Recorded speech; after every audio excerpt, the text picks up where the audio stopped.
На вниманието на дорогия смехурка. Яхай, не яхай, бебе, .com. Фирма вика, направи така, от твоята чешмата потича ракия, че от вода хваща се ръжда и без пупница отвътре ще изгния. Някаква свиня въргаля се в калта, а комшията спика за жена ми. Какво това, нали не е сама? Аз пък ще си сипя още ракия. Той каза и се отряза. Така ли стана, пак ли ползвам чужда фраза? От ВИК или Драгиева чешма, с луканка в ръка и огнена вода.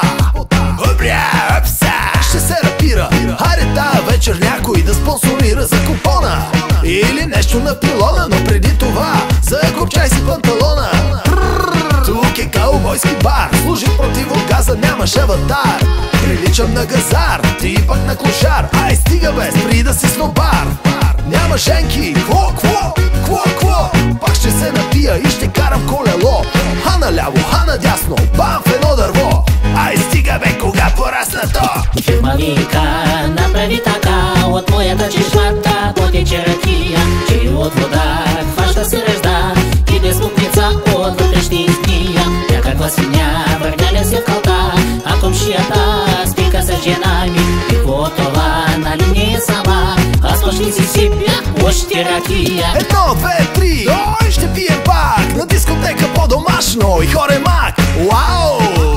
Каква походка, беше в парка на разходка с бутилка водка. 100 кила ракия давам. Дай ги бре! И 200 можем да изпием от воле. Национален тим, здраве няци, българи, юнаци! Фирма вика, направи така, от твоята чешмата потече ракия, че от вода хваща си ръжда и без пупница отвътре ще изгния. Някаква свиня въргаля се в калта, а комшията спика с жена ми. Какво това, нали не е сама? Аз пък ще си сипя още ракия. Фирма вика, направи така, от моята чешмата потече ракия, че от вода хваща се ръжда и без пупница отвътре ще изгния. Някаква свиня въргаля се в калта, а комшията спика с жена ми. Какво това, нали не е сама? Аз пък ще си сипя още ракия. Още ракия. Още ракия.